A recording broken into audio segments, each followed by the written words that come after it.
All right. Good afternoon once again. I'd like to welcome you to today's EVSE Plug Standards Technical Conference. My name is Lindsay Weiner. I'm an analyst on the Transportation Electrification team at the New York State Department of Public Service. And I'd like to thank you each for taking the time to attend today's meeting. First, some background.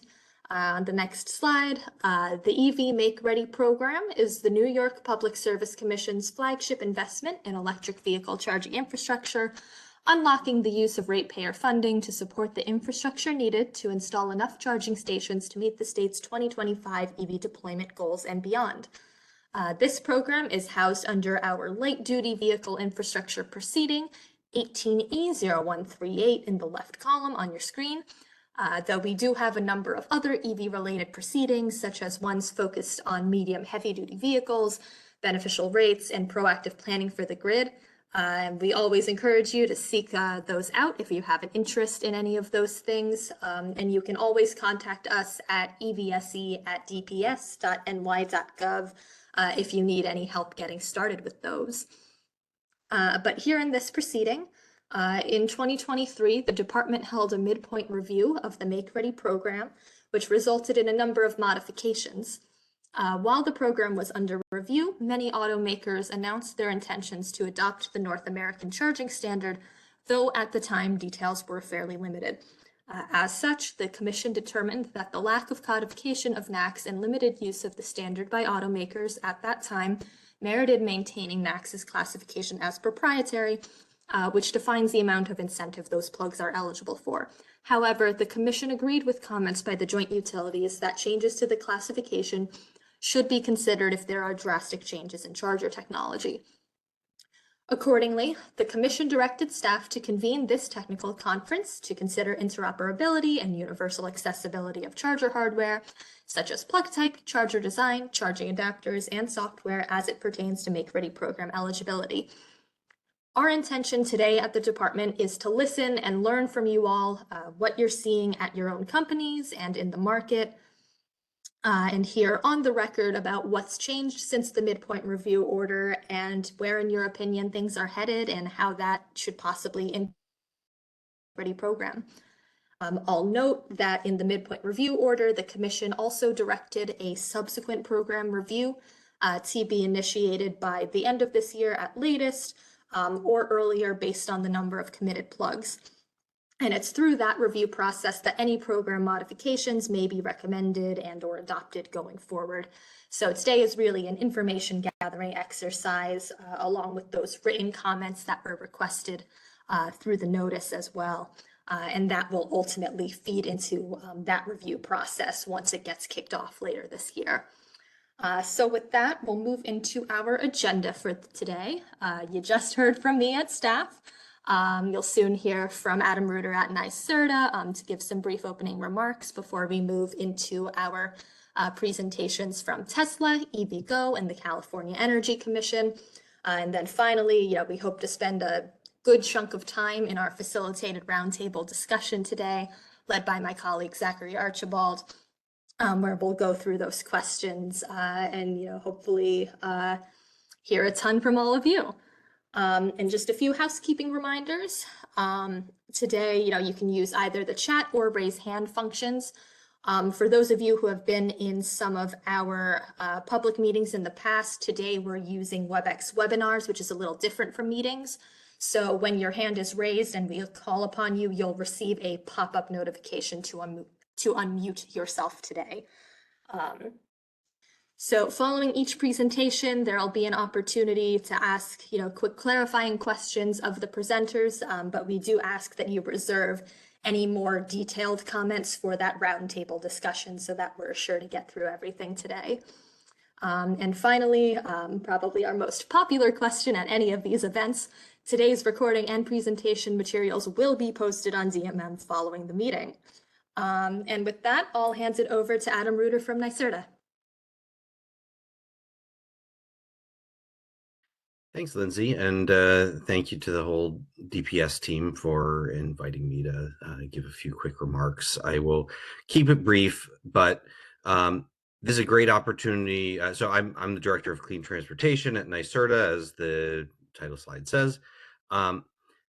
We see this as a great opportunity to partner with DPS and really hear from industry and hear from other partners about the approaches and timelines and considerations that we should be thinking about as we look at not just the DPS programs, but also the programs administered by other state agencies. And there are a number of those, including NYSERDA and the New York Power Authority and Department of Environmental Conservation and Department of Transportation and the Office of General Services and a number of different agencies that are all investing in EV charging at the same time and with similar or sometimes very different programs.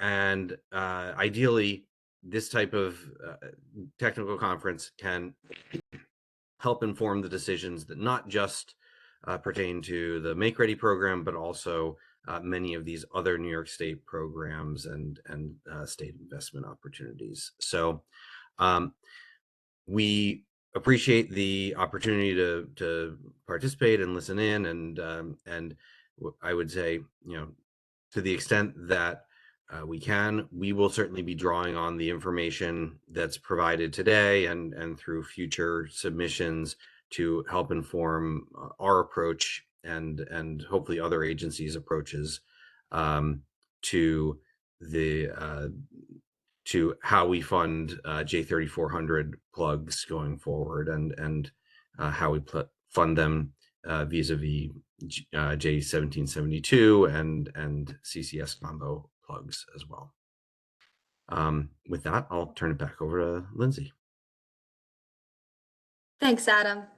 And I'll just go ahead and turn it over to our first full presentation of the day, Tesla. Bill, whenever you're ready, you can go ahead and start sharing.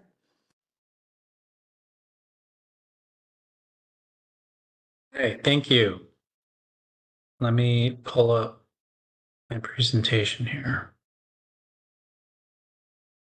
Okay, can everyone see and hear me? And the presentation? Yes, we can. All right, great. First off, thank you very much to New York DPS staff for convening this technical conference. I know that organizing these sort of things is not easy. So just thank you to Zach in particular for inviting me to speak. My name is Bill Ehrlich. I am Managing Policy Advisor at Tesla, specifically for charging policy, focused on a lot of the regulatory work in New York around rates, incentive programs, just general kind of utility interactions. So appreciate the opportunity. Obviously today we're talking about J3400, the North America charging standard. Just to kind of level set, everyone, is aware of Tesla, but kind of the background of all of this is Tesla has done a very admirable job of building out their charging network. And the thing that has been key to that is focusing on the customer experience above everything else. So the charging team at Tesla, they are maniacal. They are so focused on growing the network, making sure every site has the amenities it needs, that it stays reliable, has really high uptime. So I want to give a shout out to the Tesla charging team for building out the nationwide network and the network in New York that currently exists, because that's kind of what is the impetus of J3400 and this whole conversation. So by creating a convenient and seamless customer charging experience that is so reliable, that is sort of really what led to other auto manufacturers coming into agreement with Tesla to move to the NACS standard. So basically what we all have wanted for the past number of years and continue to desire and work towards is a nationwide network that's reliable, that everyone can charge at. And the two ways to get there, actually, maybe I'll move to the next slide. I think it's a little bit more relevant for this next topic, but so here are the topics as prompted by New York DPS. I just tried to break down sort of the main points of the questions, and I'm going to try to hit on all of these: timelines, non-proprietary, make-ready program design, native J3400 charging inlets, the current outlook on combined and dual connectors, again, adapters, and then J3400 for medium heavy duty. So what I was kind of leading into is basically what we've all wanted is a reliable nationwide network for everyone to use. And the two ways that that could happen would be, given the situation of the past few years where it had been reduced down to CCS and NACS, is either all of the OEMs would come over to the NACS standard and Tesla would open its network, or Tesla would somehow integrate, CCS in a sort of major way. And I really think it's to the credit of industry and the OEMs and the discussions that were had among the OEMs, where everyone decided in coordination and collaboration with each other that the fastest way to get to a nationwide, universal, reliable charging network would be for OEMs to come over to the NACS standard and Tesla to open its supercharger network to those partners. So a rough timeline here from on the right side, you can see I pulled that from Wikipedia, but I think it's actually a very nice consolidation and summary of when the different OEMs announced their movement to NACS and then have actually gained supercharger access and started charging. So we're kind of midstream in a multi-year process. Back in 22, that was just when NACS discussions were happening. In 2023, NACS agreements were completed. And actually the timing of this technical conference, foresight of New York DPS, or maybe just a happy accident, is really quite good, because back in 2023, when the midpoint review was happening, there wasn't as much clarity or resolution, and this wasn't as far along. So last year in 2024, other OEMs started to gain access to the supercharger network. This year, the rest of the OEMs should all come onto the network, and we should see the release of the first non-Tesla native NACS vehicles from other OEMs. Next year, the expectation with the way the market is moving is that new EV offerings released into the market would presumably come as NACS native vehicles. And by 2027, we're looking at full NACS market adoption. So that's sort of on the OEM side. On the other side, simultaneously, we have the connector standardization process. So this kind of speaks to that non-proprietary status, where back in 2023, this SAE process had just started. There is a little bit of a nomenclature where, in the context of the OEMs, usually NACS is the phrase that used. In the context of connector standardization, more often J3400, but I'm talking about the same thing. There's just sort of a kind of linguistic convention that has happened in the industry. So back in 2023, kind of right around those announcements happening with other OEMs, SAE announced it will standardize NACS very quickly, and to the credit of SAE and all the other organizations, the Joint Office and others who have sort of supported this and moved this forward, SAE quickly created a task force to handle the development. They named it J3400, just part of SAE naming convention. By December, there was a technical information report published by SAE being the first step. From there, in September, it was end of September, so September, October, the following year, so just in 2024, we're talking, a few months ago, J3400 published the recommended practice, which is really getting very close to a finalized standard. Recommended practice is quite a bit further than the TIR. Now, this year in 2025, the expectation is for a full standard to be finalized through the SAE process, therefore making NACS J3400,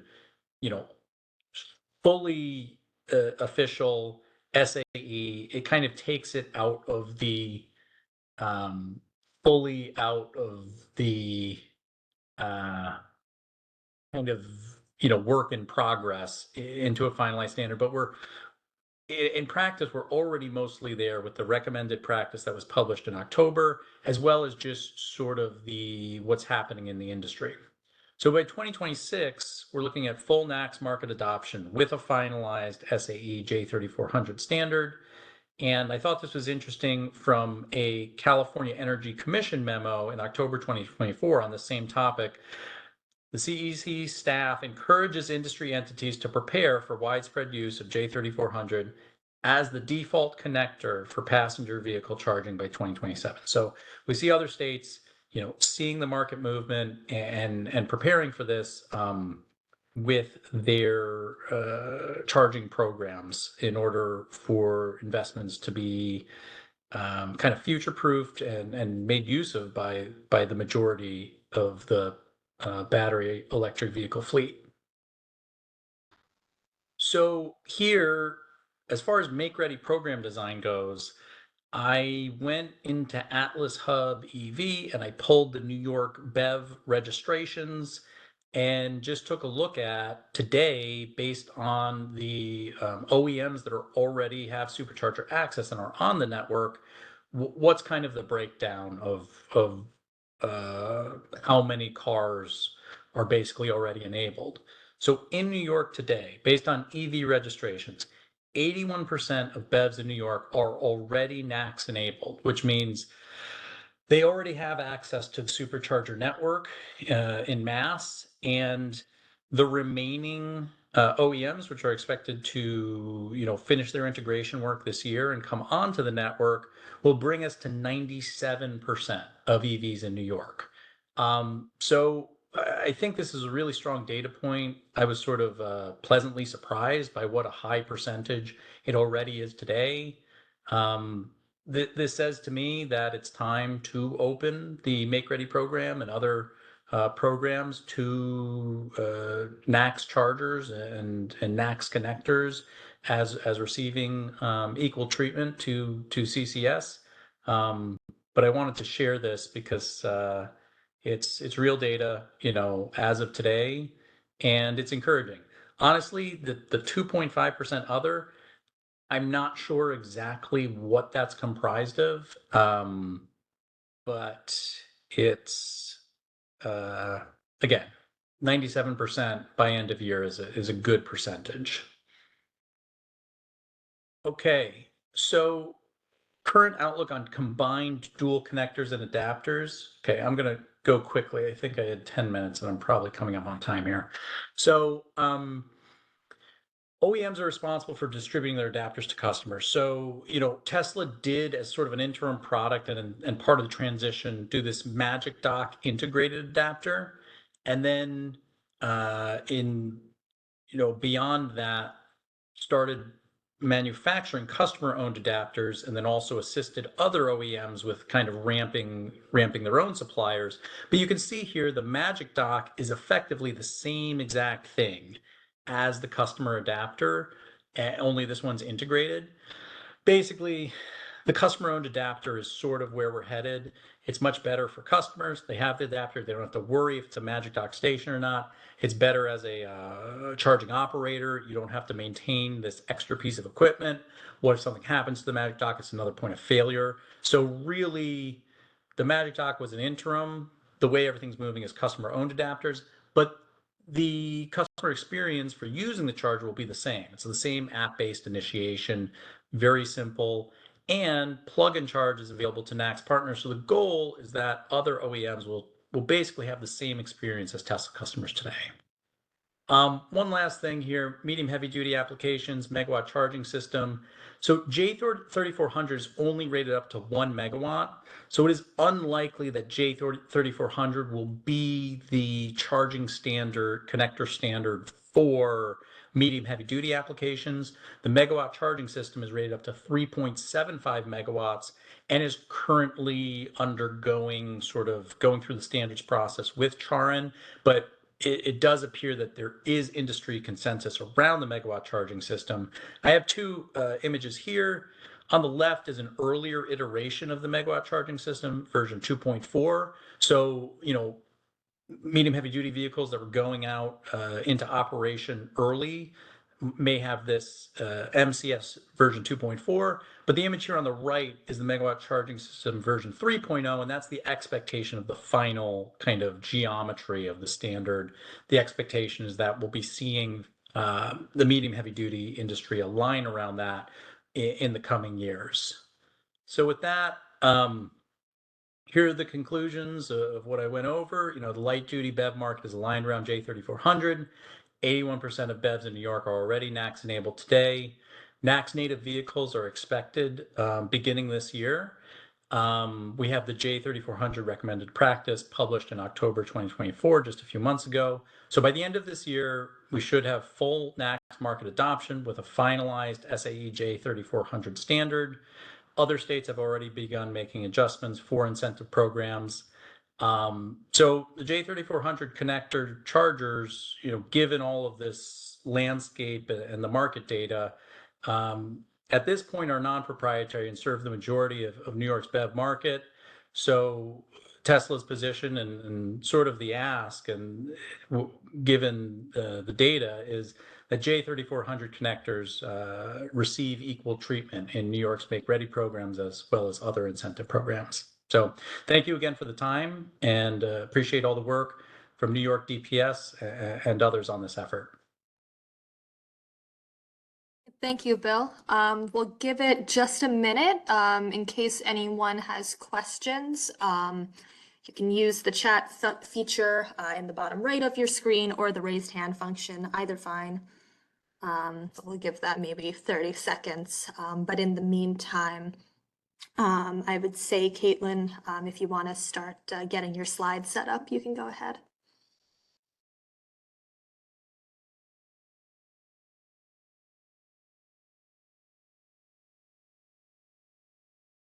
Oh, Adam, go ahead. Yeah, thanks, Bill. Great presentation. One quick question. I know you mentioned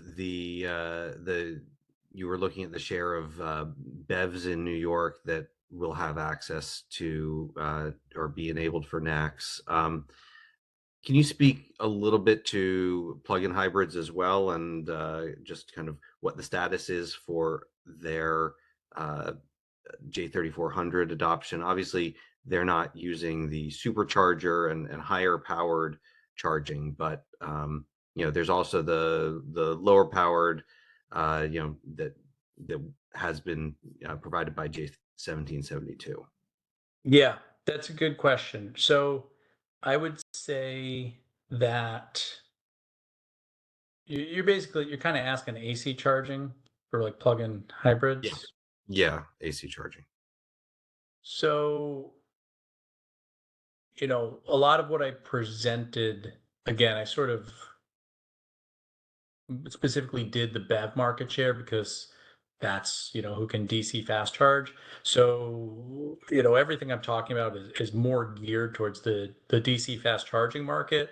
For plug-in hybrids and for level 2, I think there could be reason for more flexibility. As far as there's been more interoperability, I guess, at least from A1772 to NACS historically. So, on the AC side with the plug-in hybrids, I think maybe that requires a longer conversation. I was really talking specifically about DC fast charging, BEVs, that'll be fast charging. And I don't want to make some, very quick off the cuff statement because there's a lot of nuance to it. Okay, thanks. That's fair.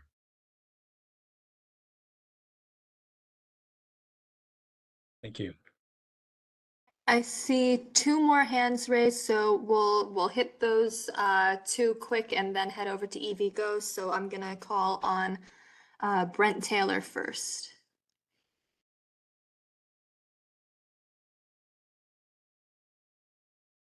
Hi, yes, thank you. Question for Bill.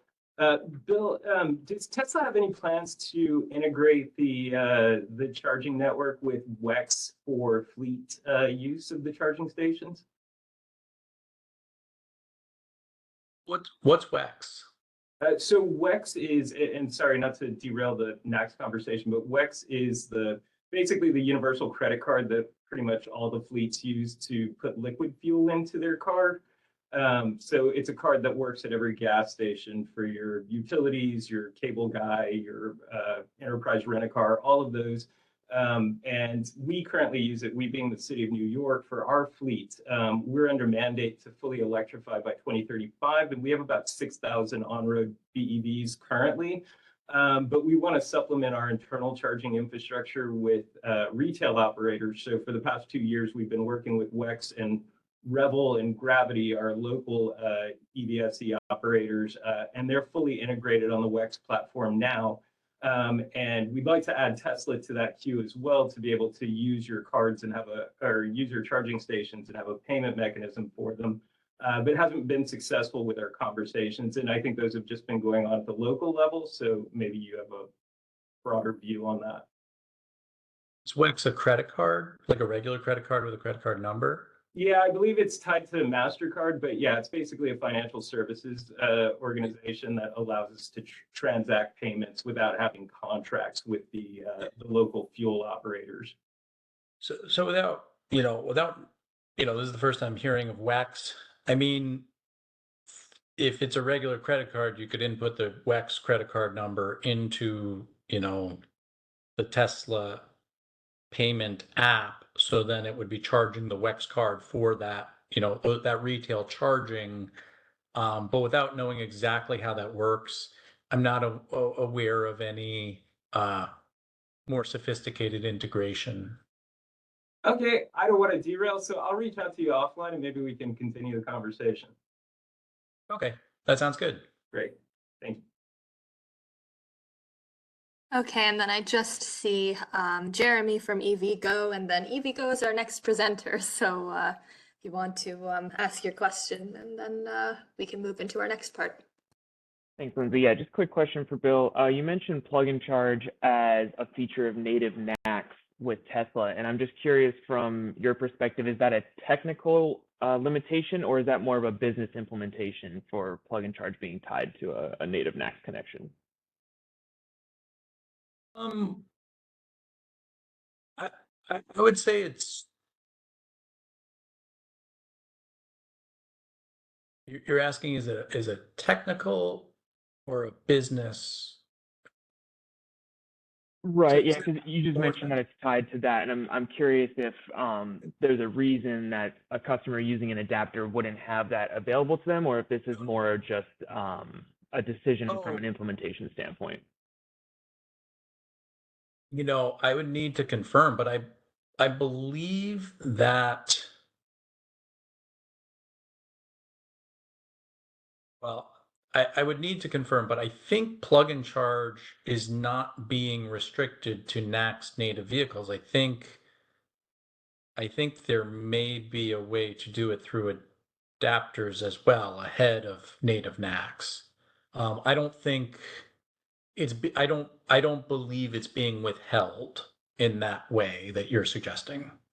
Okay, cool. Just wanted to verify that. Thank you. Yeah, you're welcome. Okay. Thanks. And over to Caitlin. Great. Thanks, Bill, for providing that great landscape of J3400.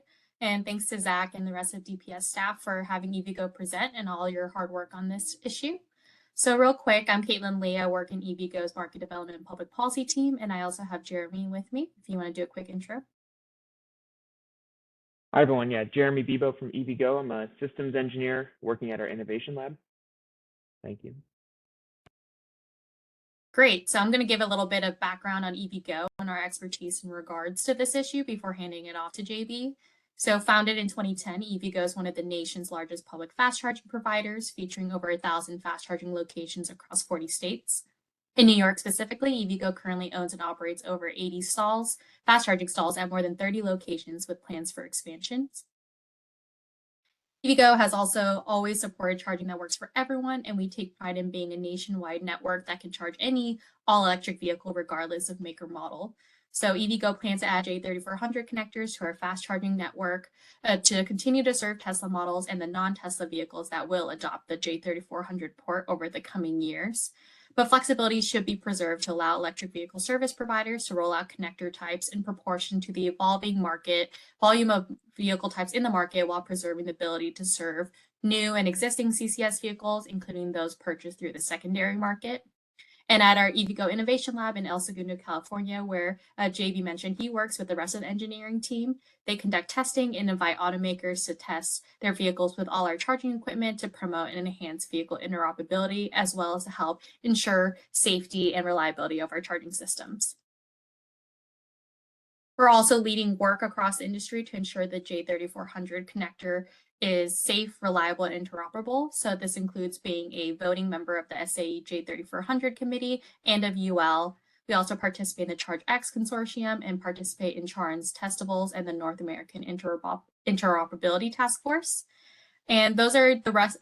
Those are all my slides on intro for EVGo. And now JB will talk a little bit about his engineering expertise with regards to the J3400 standard.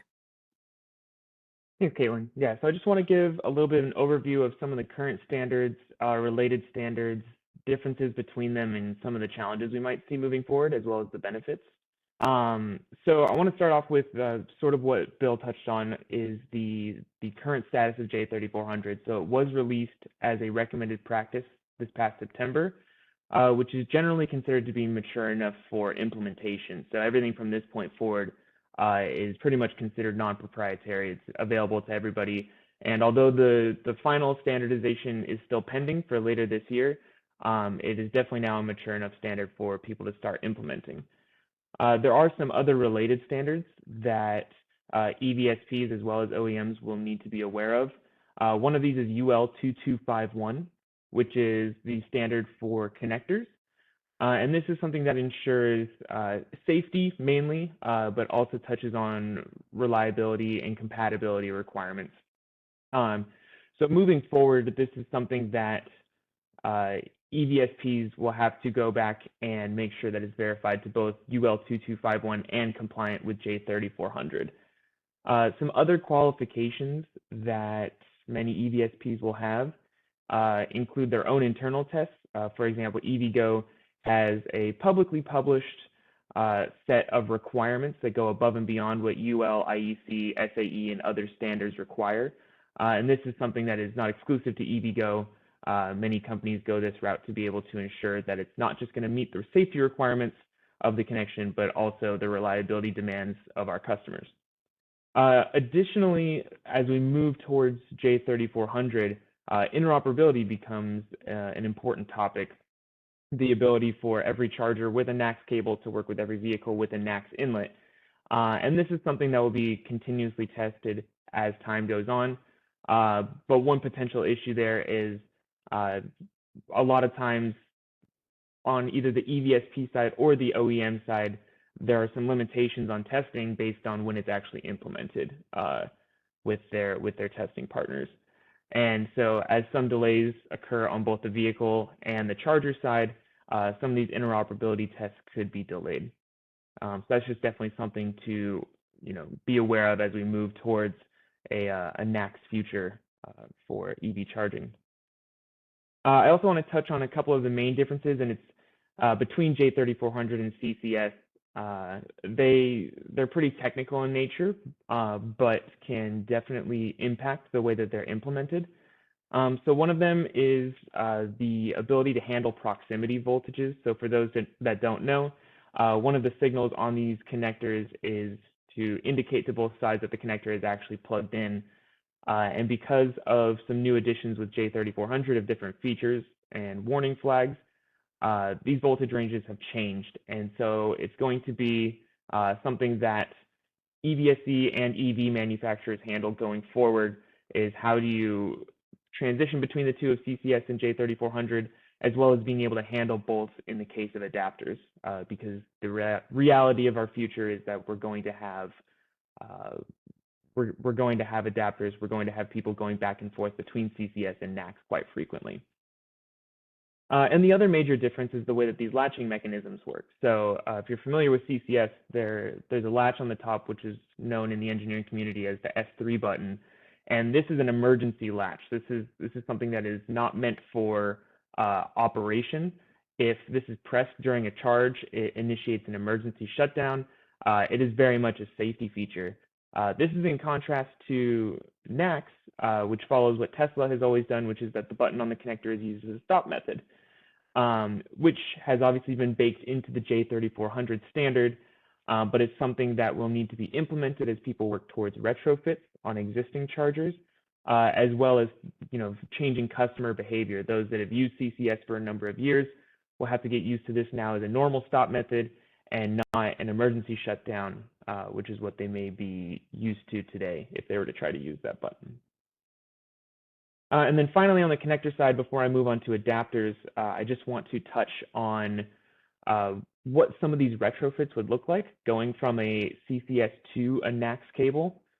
So on the software side, some of the communication messages will have to change in the way that they talk between the EVSE and the EV, as well as the HMI or the screen updates to be able to handle this new connector type and being able to communicate to customers which connectors are on which side, what do they do, if there's any differences between how they behave. That's also something that goes into the software side. And then there's also the hardware updates. Obviously the cable change itself, but besides that, internally being able to handle that new stop method and being able to handle the different proximity voltages and response times as a result, since this is something that also changed in J3400. And finally, when looking at retrofits, there's also the cloud roaming interoperability side, which is to make sure that through OCPI, which is a standard that charger manufacturers use to indicate charger statuses, we need to make sure that that is all adjusted properly to handle NACS and some of the differences between those standards. So I want to move over to the adapter side now. The J3400/1 standard is what's being done by SAE to standardize that. And this currently passed voting in November. It's not quite yet released as an RP, but we are probably only weeks away from that actually being released. And at that point, again, it'll be mature enough for people to start building to. But the key standard that goes along with these is UL 2252. This is in contrast to 2251, which is for connectors. 2252 is for adapters.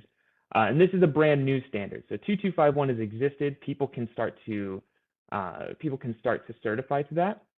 But for adapters, this is a brand new one that people have not been able to certify past products to. So this also just passed voting recently, but it is currently going under some further commenting, and hopefully will be released in the coming months. In addition to that standard, when we look at adapters, EVSPs will have other qualifications that they want to look at. In addition to the certification, being able to see where these adapters are coming from. There's a lot of third-party, off-the-shelf adapters that maybe don't meet these requirements, as well as making them future-proof. So adapters can be rated to 500 volts or 1,000 volts based on the vehicle, but if someone were to then change vehicles in the future and not change their adapter, you might have an underrated adapter. So that's another thing that's not in the standard, but that EVSPs will be looking out for as qualifications. And then the last thing I want to touch on with adapters is just some of the recommendations for how we make sure that this is safe and reliable. So in addition to 2252, which by the way is a really robust standard, there might be some need for government regulation behind it. There's many failures in the past with adapters that leave cause for concern from a safety standpoint, and having some sort of backup to require 2252 or do something along those lines, at least for adapters sold here in the US, would be really helpful. And then the last point, which is a little bit more technical in nature again, but also very important, is this concept of ESDP. It's extensible SDP messages. It's basically a way for the vehicle and the charger to talk to each other about what kind of adapters and connectors and inlets they have. And pushing this forward as a standard will really help EVSPs and OEMs to be able to determine if adapters are in use and if there's any safety risks being posed during a charge session. So that wraps up the points I had on J3400. If there's any questions, feel free to let me know. And Caitlin's open to answer as well.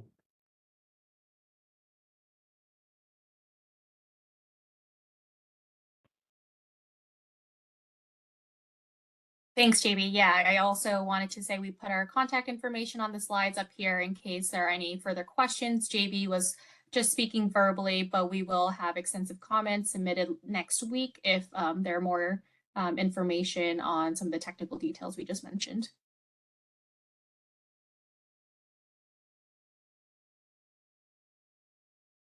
Thank you both. I'm not seeing any hands or chats.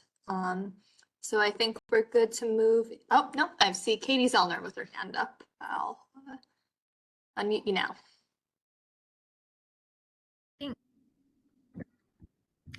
Thanks for the presentation. This is a question for, I guess, for Jeremy. I was curious, given some of the considerations in retrofitting that you reviewed, including the hardware changes and testing, what's your sort of guesstimate on the amount of time that retrofitting would take for the average network of charging stations? Right. So end to end for someone that's just starting out, just starting to look into this changeover to a retrofit, it's definitely a timeline of up to 6 months to just implement these technical changes from an engineering standpoint. And then I guess 6 months including testing. So implementation and testing would usually take about 6 months. The retrofit itself, probably for a mid-sized campaign, let's say to 50 plus chargers, would also probably take, roughly give or take 3 months, I would estimate. And that also takes into account some of the supply chain issues. So this is new for everybody. A lot of the cable manufacturers are, still just rolling out their first designs and probably have some limitations on being able to serve a large number of customers. So yeah, those are some of the things to take into account. Okay, great. Thank you. That's helpful. Mm-hmm.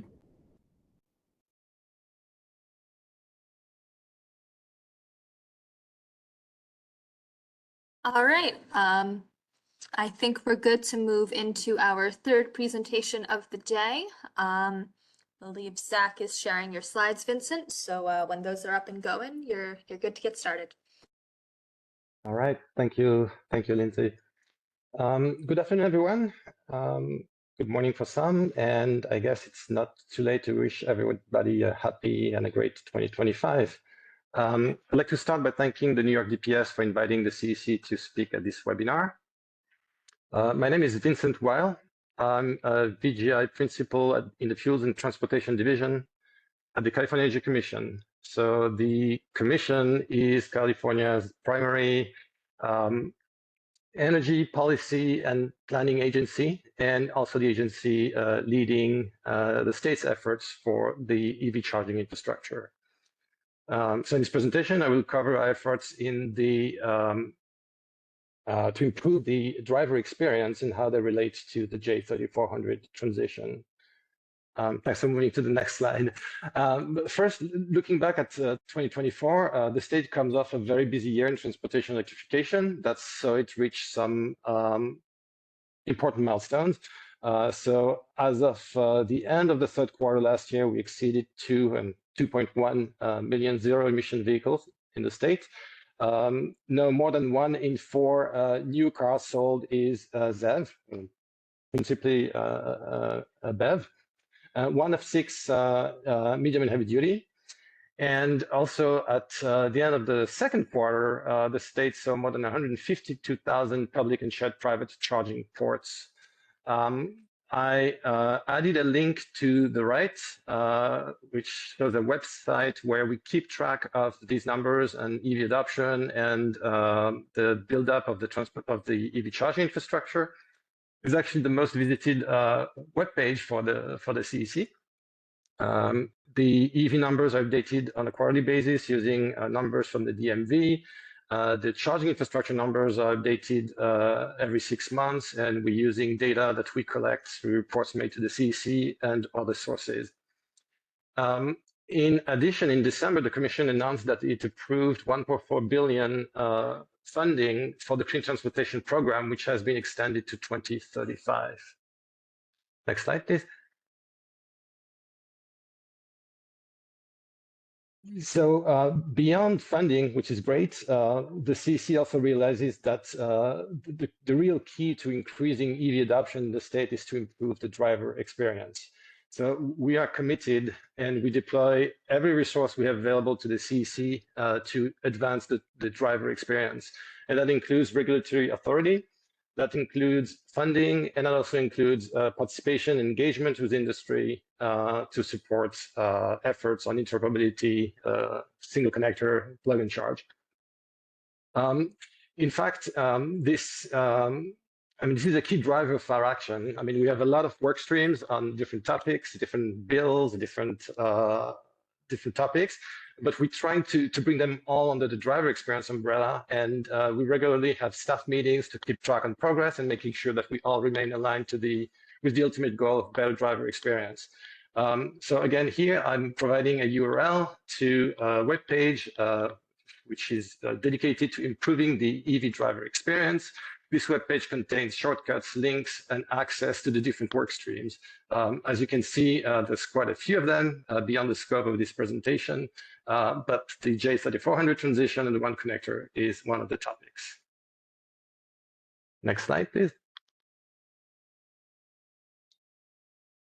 So the CEC is working very closely with industry to create a network, a charging network, where any driver with any EV can easily charge at any charger on any network. Of course, implementing and realizing such a vision requires broad interoperability across many actors, different players in the value chain. And as you can see on the picture here in the slide, again, this is all beyond the scope of this presentation. It is addressed in the webpage I mentioned earlier, but very consistent with this vision, and I would say even foundational. It starts at the connector and the physical layer. So the CEC supports a one-plug future for EV drivers, so a single connector. And that's particularly for the light duty space. It is a bit more challenging in the medium and heavy duty, and or maybe a bit further away. But for passenger vehicles, we are supporting and working towards a one-plug future. Next slide, please. So which brings us to the J3400 topic. So in September of 2023, the CC issued its initial position on J3400, where it basically acknowledged the broad consensus in industry to drive towards standardization and to go through the standardization process. We encourage the ecosystem to develop a complete specification, while at the same time urging them to avoid introducing further interoperability issues. And in particular, we recommended alignment with existing communication standards and conformance tools, particularly ISO 15118 for plug and charge, for example, or -20 even for bidirectional charging.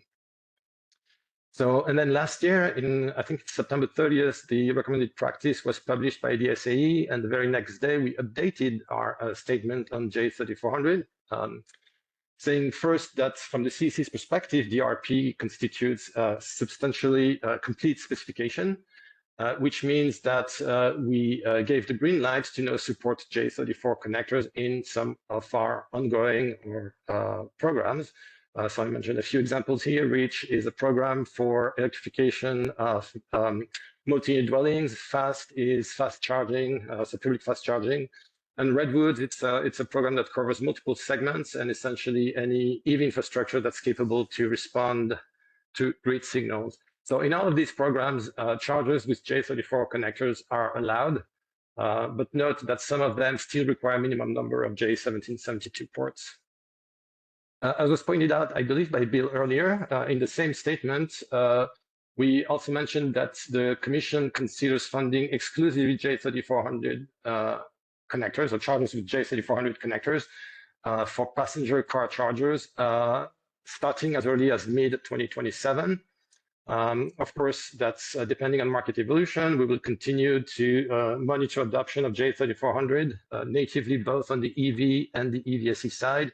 And depending on our observation, we may update the statement and or revisit the timeline. Next slide, please.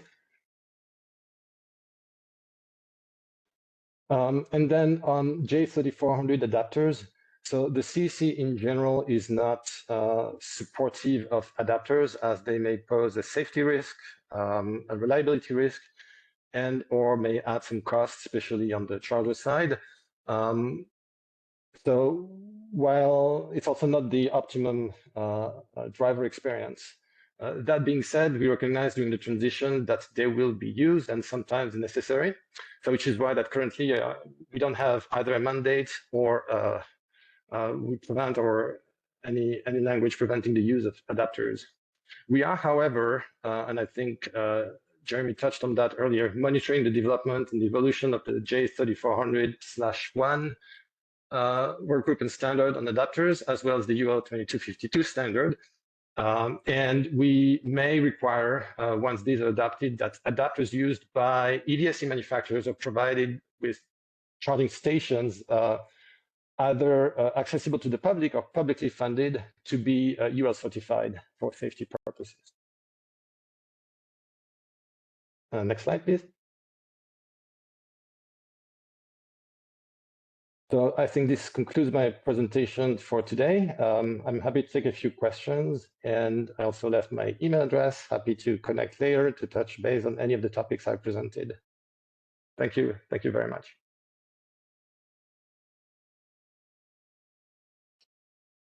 Thank you, Vincent. So we'll just give it a little bit to see if anyone has any questions before we move into our roundtable for the day.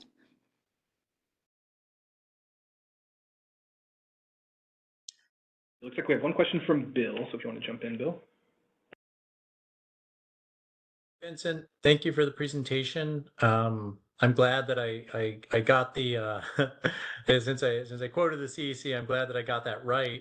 I wanted to ask about that with the J1772. Are you drawing any distinction between AC and DC?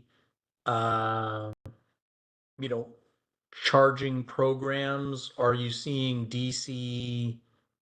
Are you thinking of full J3400 inclusion sooner on the DC side than the AC side? I'm curious if there's any distinction there.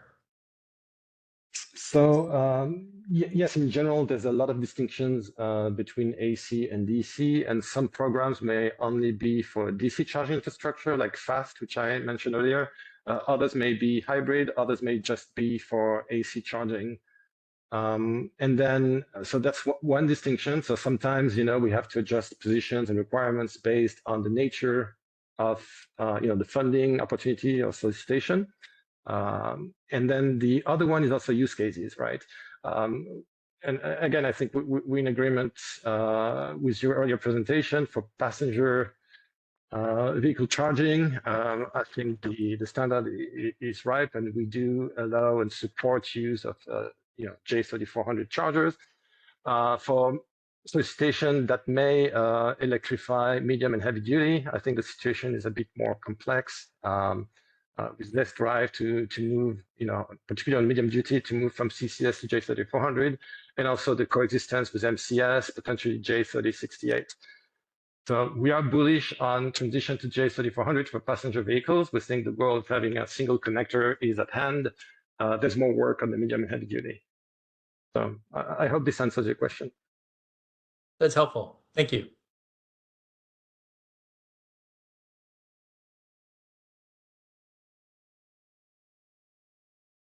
All right, looks like we have a question from Katie. Hello again. Vincent, thanks for the presentation. Katie Zellner from Con Edison. Could you just speak a little bit more about what you said about plug and charge and your sort of policy focus on plug and charge for medium heavy duty being less important than the focus on light duty, and expound on some of the reasons for that? So if I said it's less important, I was wrong. So that's not what I meant or implied. I mean, they're equally important. We're pursuing electrification of both passenger duty and medium and heavy duty. What I said is the maturity and the speed at which we manage to transition to a single connector, if even possible, is different. For medium and heavy duty, we have different segments. I mean, you have 8 classes, right, of vehicles. So passenger vehicles is 1, maybe 2, the first 2. And then every single other class from 2 to 8 can be considered medium to heavy duty. And these are very different use cases with very different transportation and electrification needs.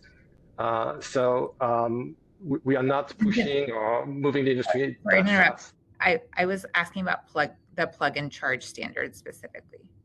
Okay, and then when it comes to plug and charge, in California, the use of plug and charge at public DC fast charging station is already mandated. I believe it was as of July of 2023, if I'm not mistaken, but for sure 2024.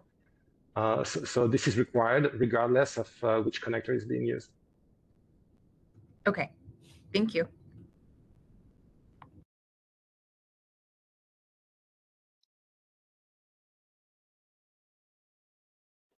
All right, I'll take any more questions. We will move on to our roundtable. Thank you for your presentation, Vincent.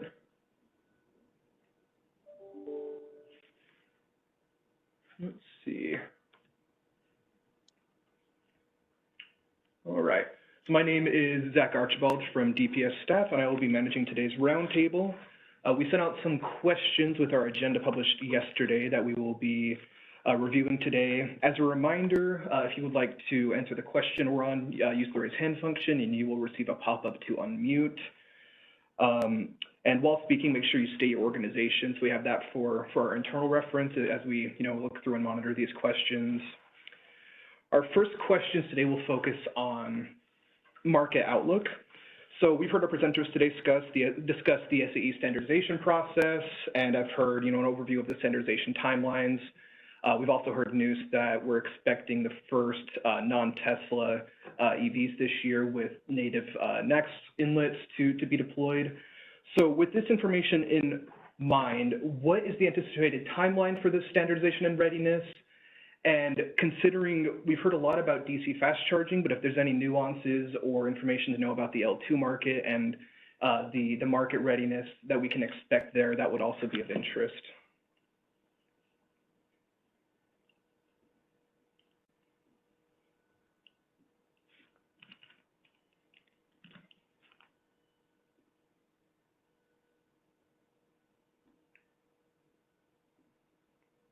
So not immediately seeing any hands on this point. If there's any further feedback from the audience about the feasibility or practicality of retrofitting existing EVSE to a different connector as well, I think that would also be a point that we would be interested in hearing. Seeing the idea of having future-proofed infrastructure and the ability of knowing how easy it is to retrofit or upgrade would also be important context for us to understand as we look at the market for chargers and current deployments of infrastructure.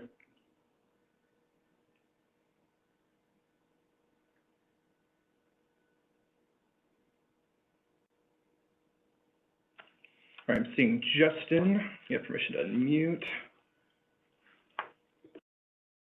Thanks, Zach. Justin Wilson from ChargePoint here. So I do think it depends a lot on the vintage of the EVSE itself.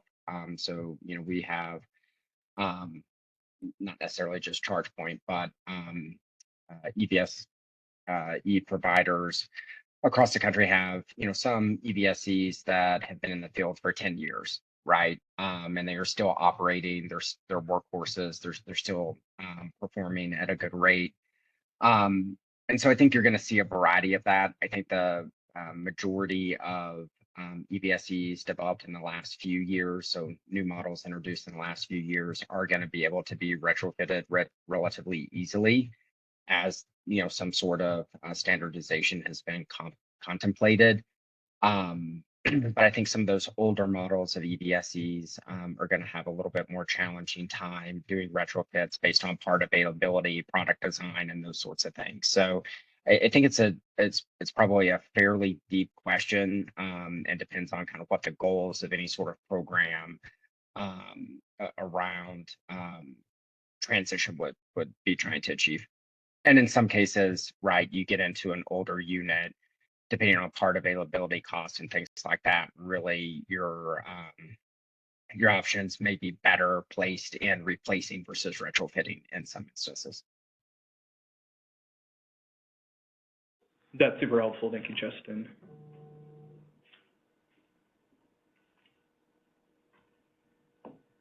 All right, not immediately seeing any other hands, we will move on to our second topic of today. So kind of getting into more of program design and our idea of non-proprietary classification. So in the context of the New York Make Ready program, which plug type should be considered non-proprietary in the context of the Make Ready program design?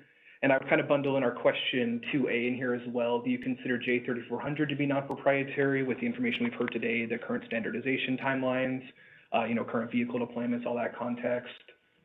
And I may also, I'll kind of bundle in all of our question 2 here as well. Looking at our current incentivized non-proprietary plugs, so J1772 at the L2 level, CCS and CHAdeMO at the DCFC level, should these plugs continue to be eligible for incentives? You know, if so, at until what point or to what extent, what level? And that would be our first question to start off here on Make Ready program design. Oh, yes, let me, sorry, I realized my slides paused here. You are.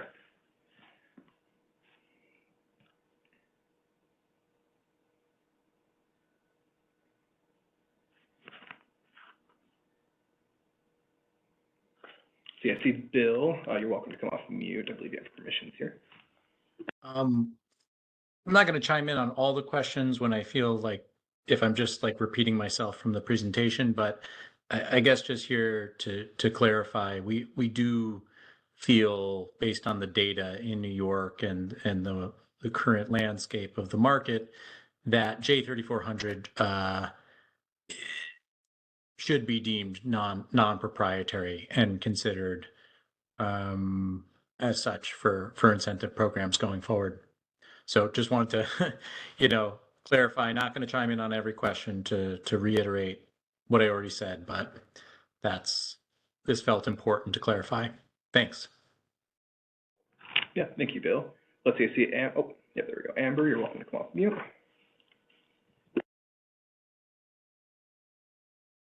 Again, we will also not answer every question, but would echo the comment that we do consider J3400 to be non-proprietary at this time and therefore eligible for that associated incentive tier.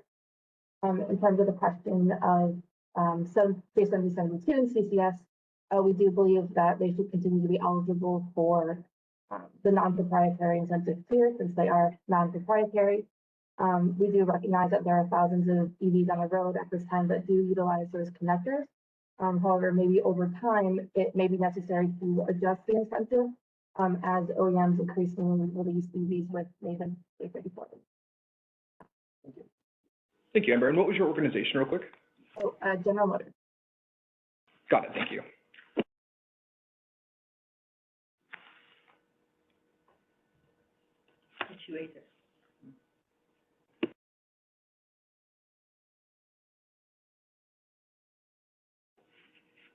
All right, not immediately seeing anything else, I'll move on to question 3 on this slide. So getting more into the distinction between the L2 market and the DCFC market. I know we saw some context from the California Energy Commission presentation about, maybe some ideas on different strategies and different programs, recognizing different levels of market readiness. So I guess if there's any context that we could hear on, maybe how program design should reflect the differences in those markets, or even context on the readiness of the L2 market versus DCFC market.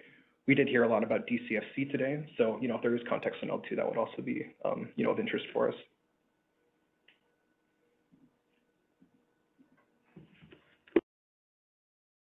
See, I see Justin. You're welcome to come off mute.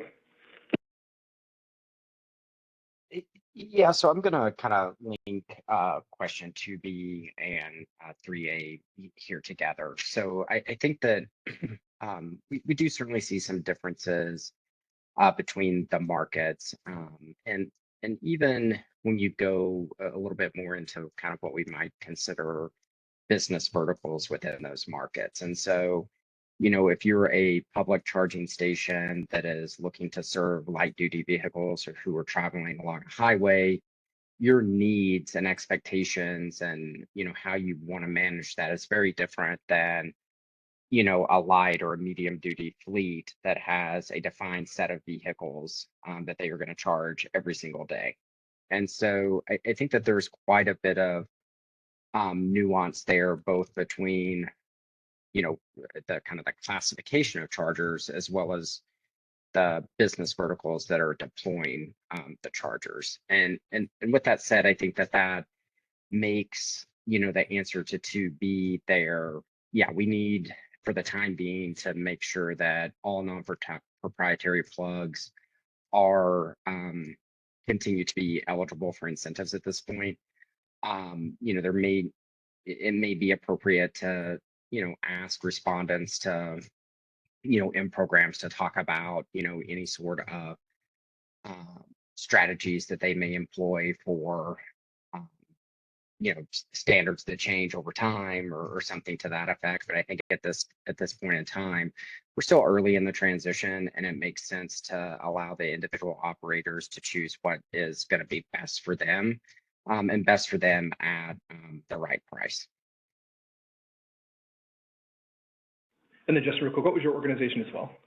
Oh, sorry about that. Justin with ChargePoint. ChargePoint, got it. Thank you so much. All right, any further questions on anything on our classifications here?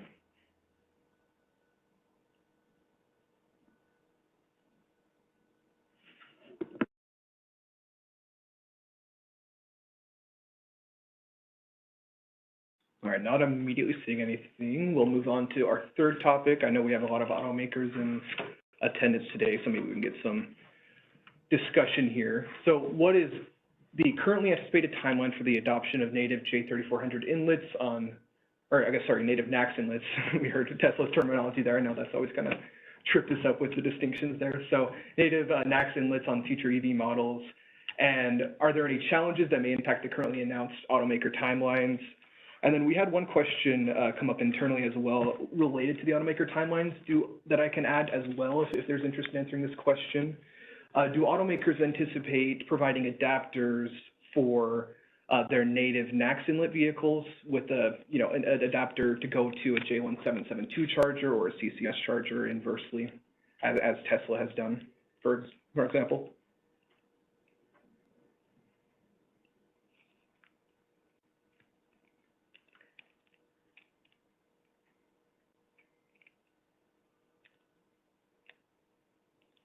CSE Carter.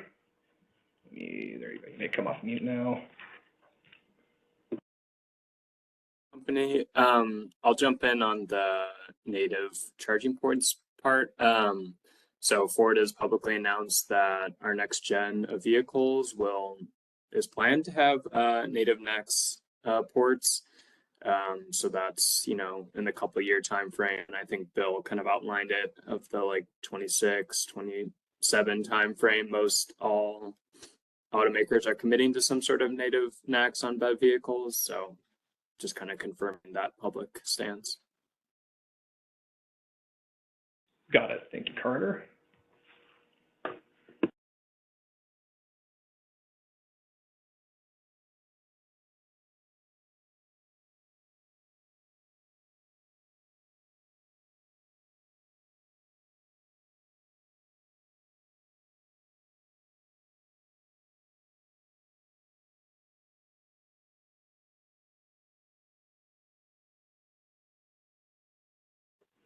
All right, not immediately seeing any other hands, we'll move on to our fourth topic. So getting more into combined connectors and adapters. We'll start with question 5. So we heard a little bit from Tesla on the current outlook of combined connectors with their Magic Dock system. I would add the sub-question of if there's any context anyone can provide, what additional costs are incurred in the installation and maintenance of EVSE using a combined connector in comparison to an equivalent non-combined connector EVSE?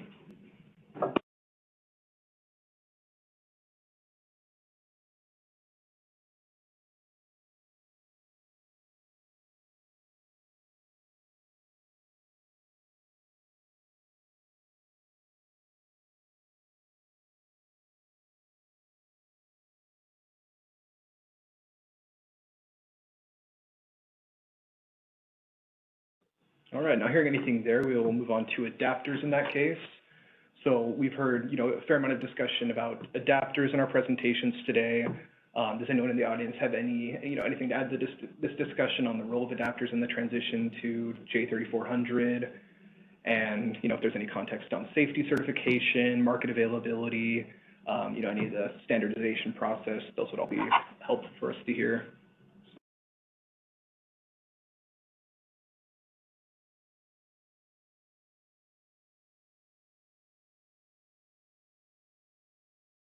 See, I see Justin.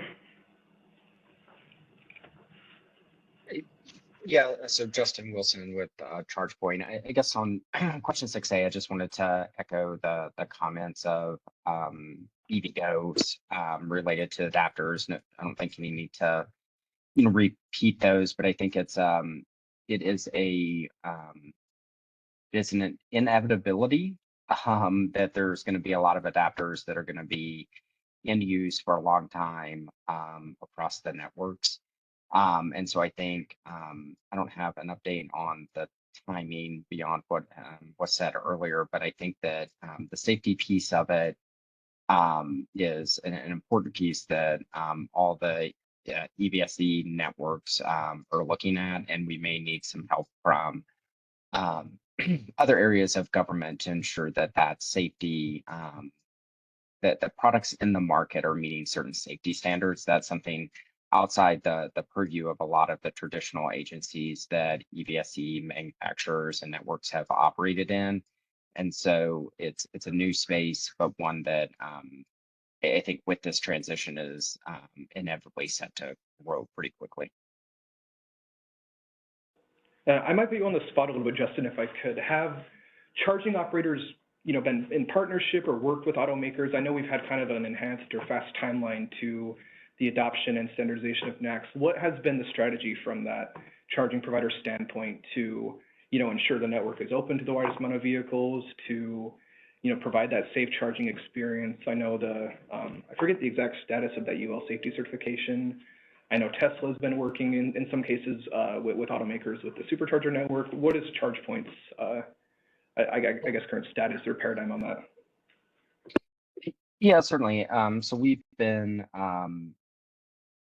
working with all the major automotive manufacturers, and people may have different definitions of major. So I would say a very broad swath of automotive manufacturers on interoperability testing for many years. And so, we, certainly know the vehicles that are coming to the market, what native ports that they are going to have, and are in the process of testing those vehicles for interoperability today. They're going to hit the market, whether those may continue to be some of the remaining J1772 vehicles, or new vehicles that are not even yet announced that may have the J3400 standard. And so we're testing to both of those actively, and we have to ensure that the network remains backwards compatible. And so that's a huge priority. Any changes we make to the network, and for automakers, and for even small variations within vehicle model type, we have to make sure that it works across the entire network for our customers. I would say, ChargePoint, in addition to, just a single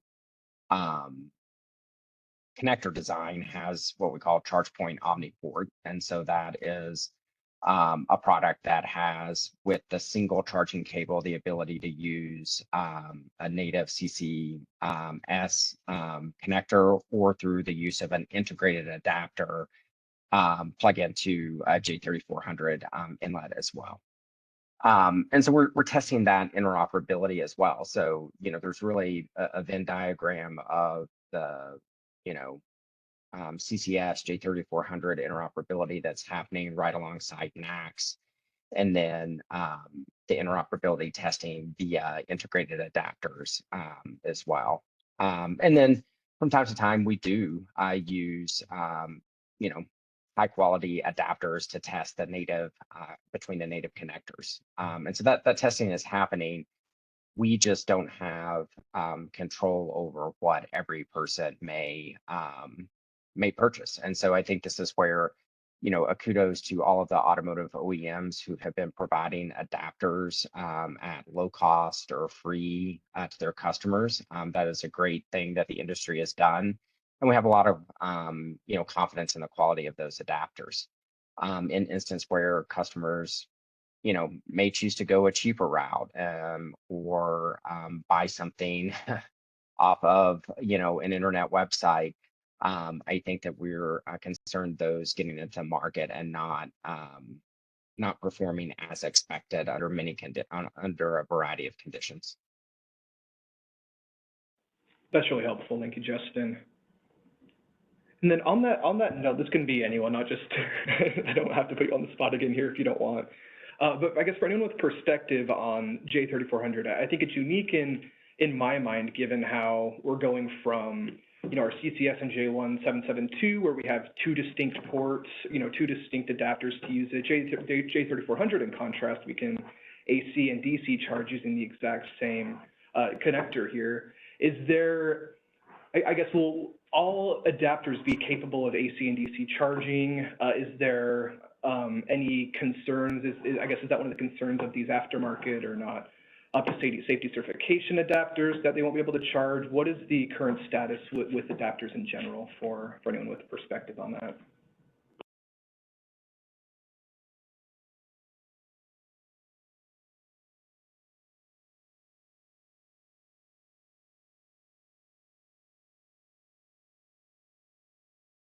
I see Justin again. Feel free to go ahead.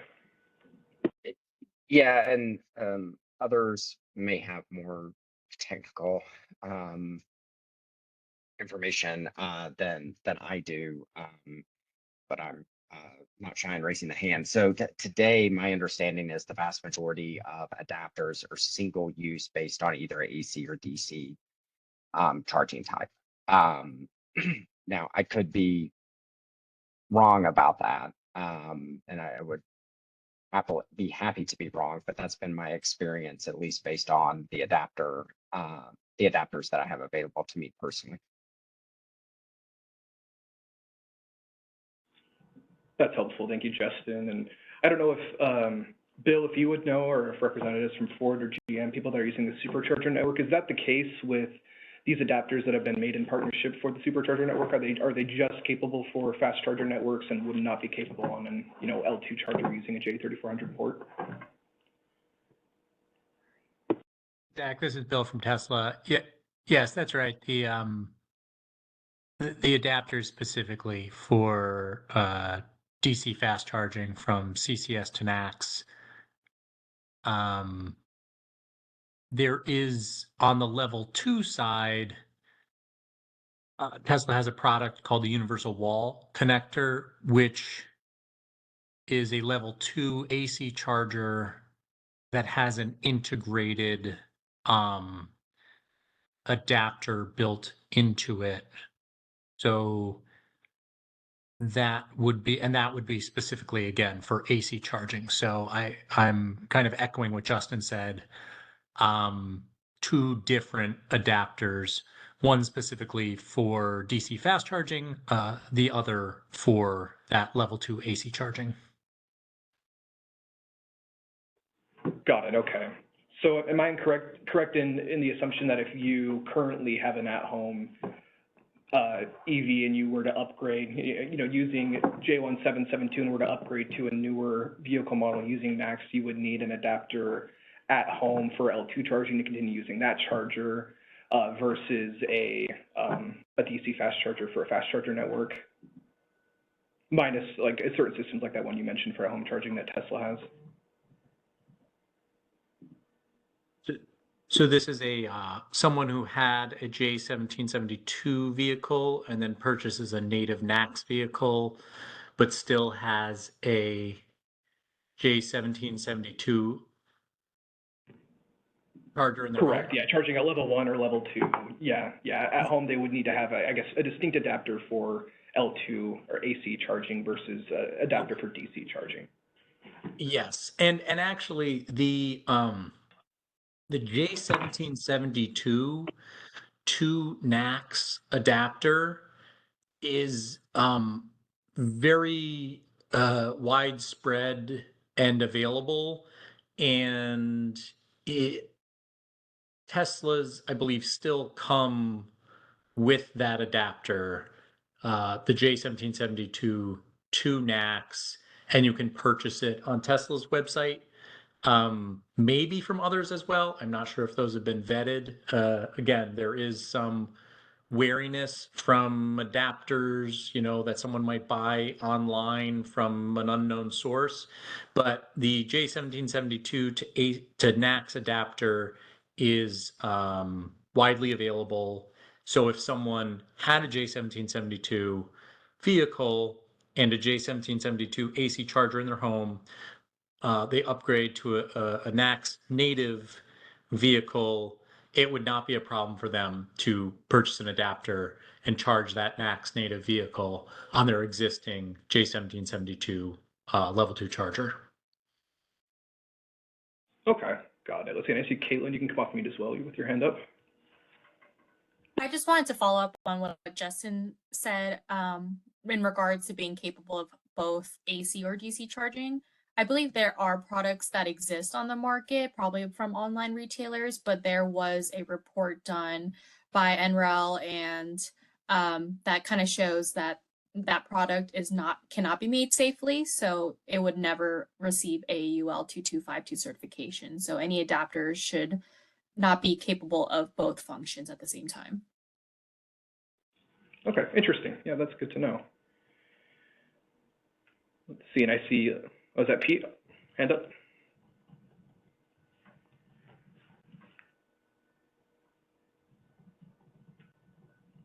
Yeah, this is Pete Sheehan. I was just wondering, do these, some of these other adapters for AC or fast charging, do they provide some type of warranty or insurance or performance guarantee or something along those lines?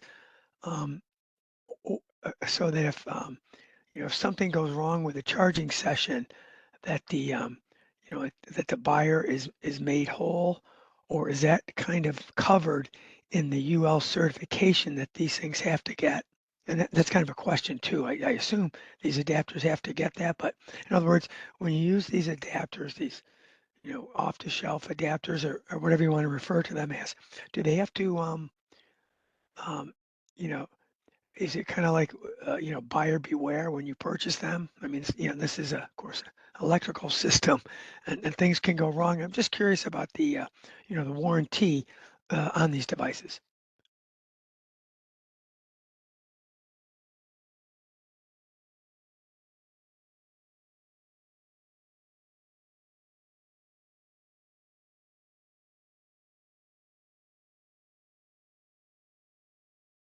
Not immediately seeing any hands to answer that one, Pete.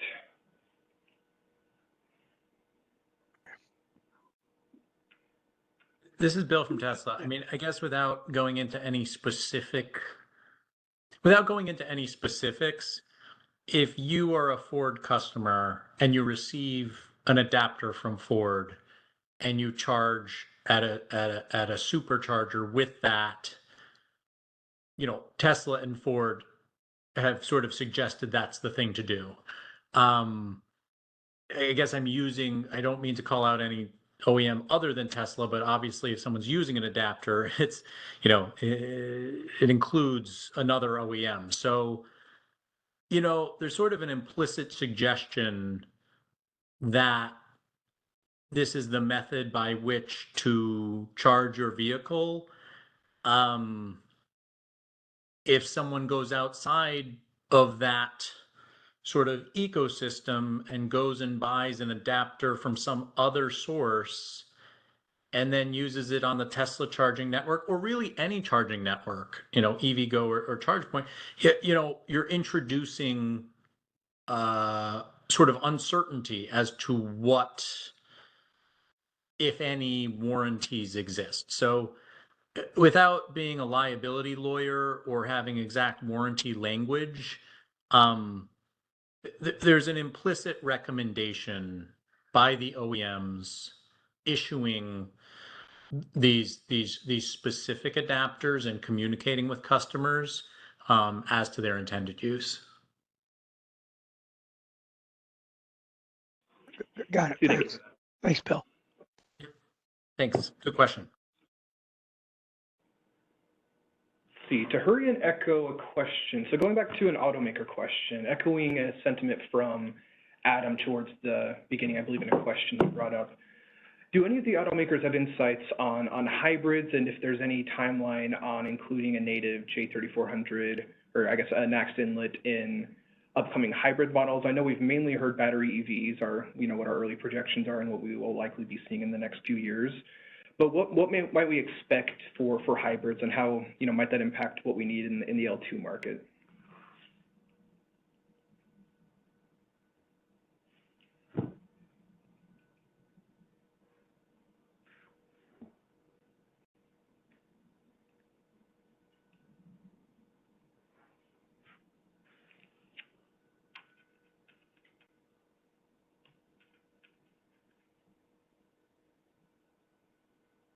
So I'm not immediately seeing hands on this topic, but if you do have any insights on this, definitely would be something we'd like to hear in the written comments, for example, and our questions related to the DCFC market versus L2 market, and kind of how the program design should reflect our future stock of EVs on the road in the state.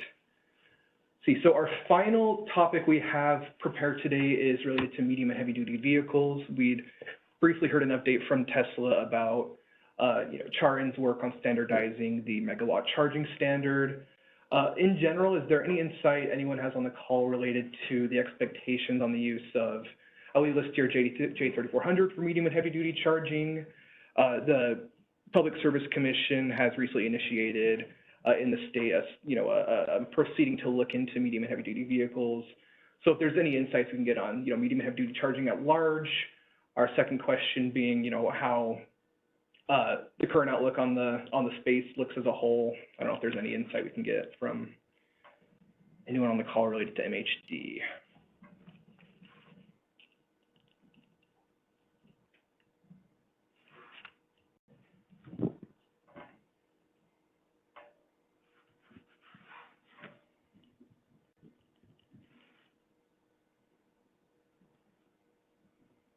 Let's see, not immediately seeing anything here either. Let's see, so what we will do, we have about half an hour. Let's see, I see Julia. There we are. General question. You were cut off at the beginning there. Could you repeat that again? Are you able to hear me? Yes, I can now. Okay. I just had a general question for staff. Thanks for this, all these presentations and conversation. I think I heard Lindsay saying at the beginning, perhaps, and I know Adam spoke to this as well, that the findings from this conversation and comments would inform future statewide programs, but also thinking about future Make Ready programs. Could staff speak to timing in terms of if you were to make a change around the proprietary and non-proprietary definitions for Make Ready the utility Make Ready programs, what is the time frame that you're considering potentially making changes? Is this only for a future program, or would there be an opportunity to consider a change at an earlier time frame. Yeah, I would say on, so I would say on that, program review is coming up this year, and I think, that process is hopefully going to move fairly quickly to figure out, what the next steps are generally, and this topic would be one of the main ones in question for what that would look like.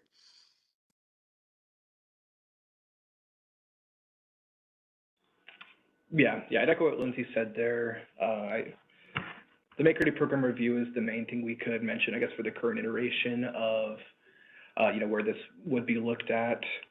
Other than that, the findings in here, would probably reflect the MHD proceeding as we kick that off. But beyond that, we can't really comment on any commission actions that would modify the Make Ready program.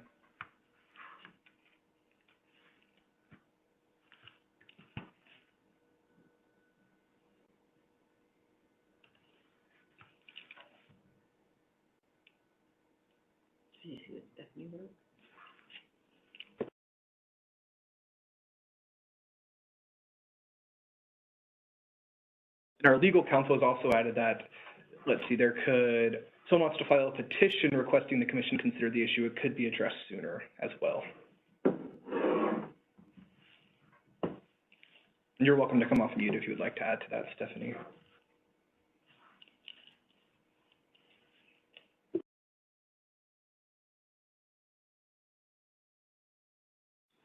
Okay, not immediately seeing any other hands. I would say that's the end of the pre-prepared topics that we have. If there's any, direct conversation or points that anybody has beyond our pre-written questions here, or if there was, any interest in circling back to a prior topic that we've discussed today, we'd open the floor to that now.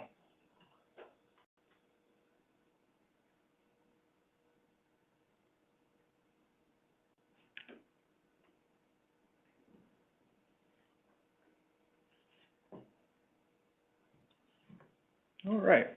Not immediately seeing anything, we'll get into our closing today. So we currently have our written comment submission deadline related to the questions in our original secretary's notice due next Wednesday on January 22nd. I've included on this slide here a link to our document and matter management system search function. These slides will be available afterwards on DMM, so if you're able to, hopefully, if you're able to access this, you can hopefully find our proceeding. Feel free to email evsc@dps.ny.gov or myself. We'll have our emails available for you in the chat afterwards if one of you could post emails.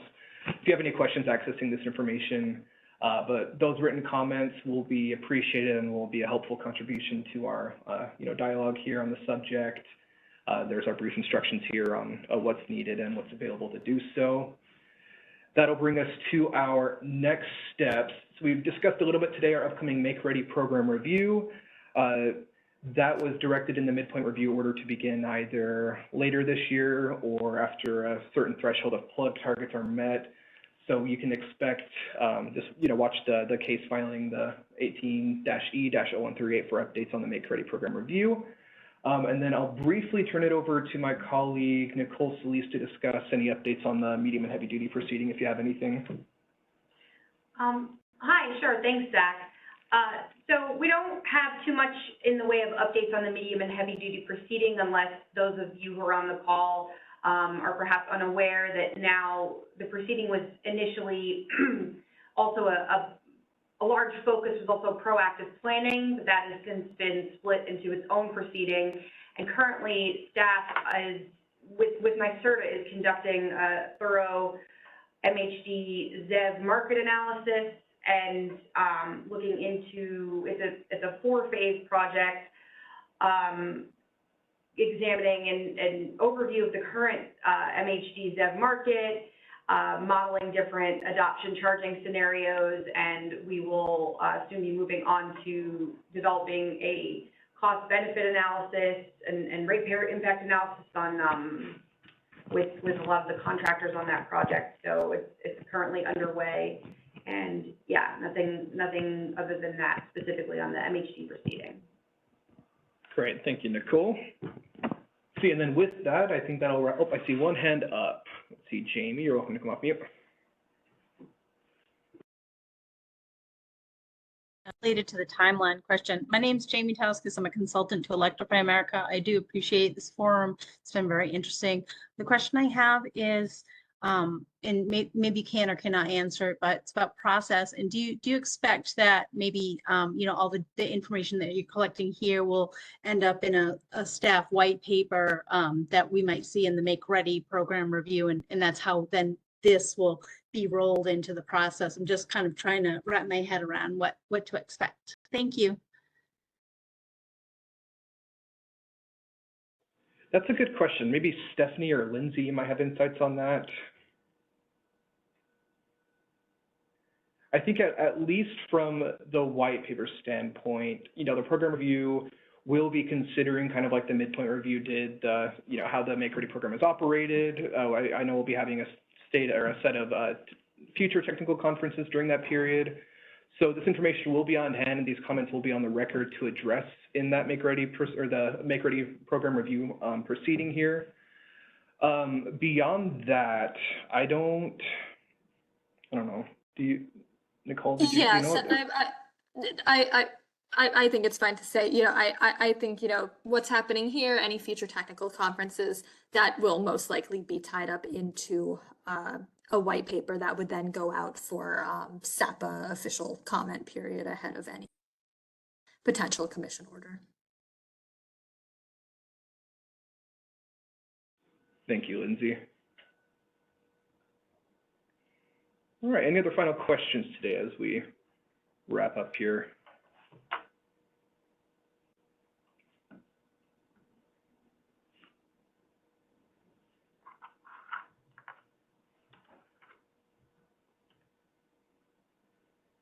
All right, not immediately see anything. Thank you everyone for your participation today. Thank you to our presenters. I believe we had planned for an hour and got exactly an hour on presentation. So great planning there, very informative. The slides will be available on DMM. Thank you for everyone for your participation. Thank you.